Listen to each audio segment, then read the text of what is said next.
गुजरात और हिमाचल प्रदेश विधानसभा चुनाव का रिजल्ट घोषित किया जा चुका है।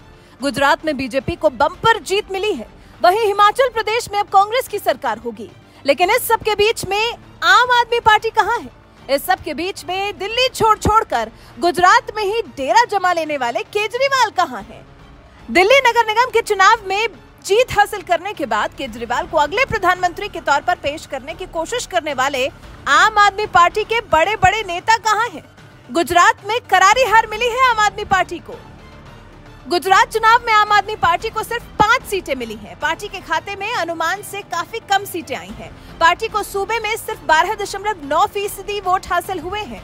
वहीं हिमाचल में तो लगभग सभी सीटों पर जमानत जब्त हो गई है। नोटा से भी कम वोट केजरीवाल की पार्टी को हासिल हुए हैं। ऐसे में बीजेपी अध्यक्ष जेपी नड्डा ने केजरीवाल को जमकर आड़े हाथ लिया है।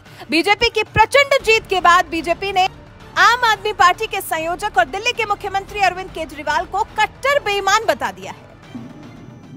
एक नई पार्टी आई गुजरात का अपमान करने के लिए।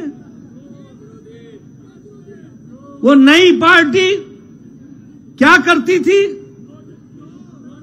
एक पेपर लेकर के आए उनके नेता और कहने लगे, ये देखो, इसको नोट कर लो, और मैं यहां भविष्यवाणी करता हूं कि गुजरात में सरकार उनकी पार्टी की आ रही है। ऐसा गैर जिम्मेदाराना पार्टी का नेता जो इस तरीके से जनता के आंखों में धूल झोंकता हो, जनता को गुमराह करता हो, ऐसे नेता को आज नतीजों के बाद सार्वजनिक रूप से माफी मांगनी चाहिए गुजरात की जनता के साथ और भारत की जनता के साथ। यह कैसी राजनीति है? देखो, मैं लिख के दे रहा हूं, भविष्यवाणी कर रहा हूं। और दूसरा रिकॉर्ड उसने क्या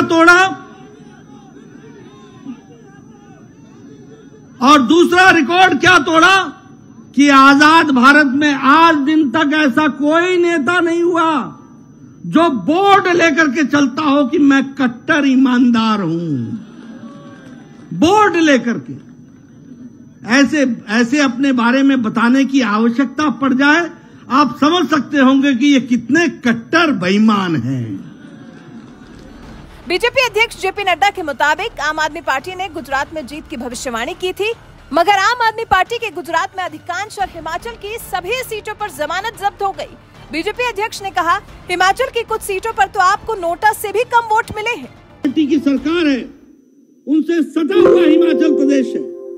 67 सीटें चुनाव लड़ने आए थे और मैंने कहा था कि खाता तो खुलना छोड़ो, इनकी जमानत जब्त होगी, और 67 की 67 सीटों पर जमानत जब्त हुई और 25 सीटों पे नोटा से भी कम वोट आए हैं। 25 सीटों पे नोटा से भी कम वोट आए। हिमाचल प्रदेश में पहली बार विधानसभा चुनाव लड़ने वाली आम आदमी पार्टी को सिर्फ 1.10% मत हासिल हुए और वो अपना खाता तक नहीं खोल पाई।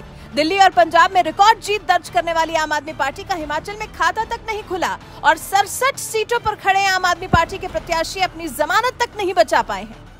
कई सीट पर तो आम आदमी पार्टी को नोटा से भी कम वोट हासिल हुए हैं।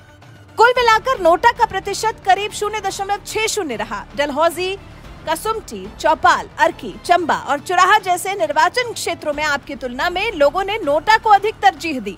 वहीं कांग्रेस पर भी जेपी नड्डा ने जबरदस्त तरीके से तंज कसा है। गुजरात में कांग्रेस की हालत पर जेपी नड्डा ने आंकड़ों से बताया कि गुजरात में कांग्रेस की क्या हालत हुई है। जेपी नड्डा ने कहा, पिछली बार कांग्रेस का मत प्रतिशत 41.4% था, जो इस बार घटकर 27.3% रह गया है। इसकी सीटें भी घटकर 77 से 17 रह गई हैं। हमें मालूम है 52.5% वोट हमारे को मिला गुजरात में, और उसके साथ साथ 156 सीटों पर हम विजय हासिल कर पाए हैं। जहां तक कांग्रेस का सवाल है, पिछले चुनाव में 41.4 से घट करके 27.3% पर कांग्रेस आकर के खड़ी हो गई है।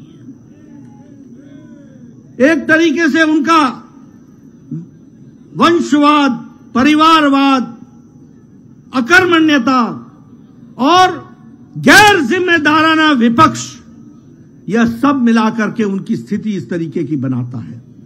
खैर, कांग्रेस ने तो दोनों ही विधानसभा चुनाव के लिए कितनी मेहनत की है वो तो सबने देखा है। हिमाचल में कांग्रेस की जीत भले ही हो गई है, लेकिन मेहनत तो कांग्रेस ने दोनों राज्यों में से कहीं पर भी नहीं की। वहीं केजरीवाल ने मेहनत तो की, लेकिन वो तो लगता है जैसे एमसीडी चुनाव में जीतकर ही काफी खुश है। दोनों विधानसभा चुनाव में करारी हार के बाद भी मुस्कुराते हुए सामने आए हैं अरविंद केजरीवाल। कह रहे हैं 10 साल के भीतर ही आम आदमी पार्टी राष्ट्रीय पार्टियों में शामिल होने जा रही है। केजरीवाल इससे ही अपनी जीत मान रहे हैं। खैर, हर चीज को लेकर रवैया तो केजरीवाल का कुछ ऐसा ही रहता है। जिस बात पर केजरीवाल को थोड़ी बहुत शर्मिंदगी जरूर महसूस करनी चाहिए वो नहीं करते। मुस्कुराते हुए खुद को कट्टर ईमानदार बताते हुए जनता के सामने पेश हो जाते हैं। वैसे आप केजरीवाल की जमानत जब्त होने और नड्डा के इस तरह से तथाकथित कट्टर ईमानदार पार्टी पर हमलावर होने पर क्या कुछ कहना चाहेंगे? कमेंट कर हमें जरूर बताएं। मैं गुजरात के लोगों को खासकर बहुत बहुत शुक्रिया अदा करना चाहता हूं आपसे। मैं अभी जब गुजरात जितनी बार आया चुनाव के दौरान, आपसे जो प्यार मिला, सम्मान मिला, विश्वास मिला, उसका मैं जिंदगी आभारी रहूंगा। आप लोगों का बहुत बहुत ऋणी रहूंगा। बहुत बहुत शुक्रिया आप सब लोगों का। मुझे बहुत कुछ सीखने को मिला। और गुजरात एक तरह से बीजेपी का गढ़ माना जाता है। उस किले को भेदने में हम सफल हुए। आज हमें लगभग 13% के लगभग वोट मिला है। अभी तक 39 लाख के करीब वोट मिल चुके हैं और अभी गिनती जारी है, अभी और भी वोट मिलेंगे। इतने लोगों ने हमारे ऊपर भरोसा किया, इतने लोगों ने पहली बार में हमें वोट दिया। इसके लिए मैं उन सभी लोगों का आभारी हूं जिन्होंने इतना प्रेम दिया। जैसा मैंने कहा कि इस बार किला भेदने में सफल हुए। आप सबके आशीर्वाद से अगली बार किला जीतने में भी सफल होंगे हम सब लोग मिलके। हमने पूरा कैंपेन बहुत पॉजिटिव चलाया। कोई गाली गलौच नहीं किया, किसी को हमने भद्दी भाषा का इस्तेमाल नहीं किया, किसी के खिलाफ हम नहीं बोले। हमने केवल ये कहा कि हमने इतना काम किया दिल्ली में, पंजाब में, और अगर गुजरात में मौका मिला तो हम ये काम करेंगे। केवल अपने काम की चर्चा की। यही चीज हमें दूसरी पार्टियों से अलग करती है। अभी तक 75 साल से इस देश के अंदर गाली गलौच की राजनीति, मारपीट की राजनीति, जाति की राजनीति, धर्म की राजनीति, यही सब चलता था। पहली बार एक पार्टी आई है जो इस देश के मुद्दों की, जनता के मुद्दों की बात करती है, देश को नंबर 1 बनाने की बात करती है, देश को आगे बढ़ाने की, देश के विकास की बात करती है। स्कूल, अस्पताल, बिजली, पानी, सड़क, जो रोजमर्रा की जिंदगी में एक आम आदमी का जिससे वास्ता पड़ता है, उन मुद्दों की बात करती है। हमें पॉजिटिव राजनीति करनी है। हम शरीफ लोग हैं, ईमानदार लोग हैं, देशभक्त लोग हैं। यही पहचान हमें बना के रखनी है अपनी आगे भी। तो मैं आप सब लोगों को एक बार फिर से बहुत बहुत शुक्रिया अदा करता हूं कि आपने इतना, गुजरात के लोगों ने इतना प्यार दिया, इतनी मोहब्बत दी। इसका आप सब लोगों को बहुत बहुत शुक्रिया। और सभी देशवासियों को, सभी कार्यकर्ताओं को राष्ट्रीय पार्टी बनने पर, आम आदमी पार्टी के राष्ट्रीय पार्टी बनने पर बहुत बहुत बधाई। जितने गुजरात में कार्यकर्ता हैं जिन्होंने इतनी मेहनत की, इतना शानदार कैंपेन किया, आप सब लोगों ने रात दिन मेहनत की, उन सब लोगों को मैं बधाई देना चाहता हूं। थोड़े दिन आराम कर लो, उसके बाद फिर से अपने को काम पे लगना है। और एक चीज है, चुनाव आते जाते रहेंगे। हम राजनीति में सेवा करने के लिए आए हैं। वो सेवा बंद नहीं होनी चाहिए। ऐसा नहीं कि अब चुनाव हो गया, अब हम अपने अपने घर चले जाएं और हम अपने लोगों की सेवा करो, अपने समाज की सेवा करो, अपने गांव की सेवा करो, अपने मोहल्ले की सेवा करो। कहीं कोई दुखी हो, चाहे वो किसी भी पार्टी का हो, उसकी हमेशा सेवा करनी है।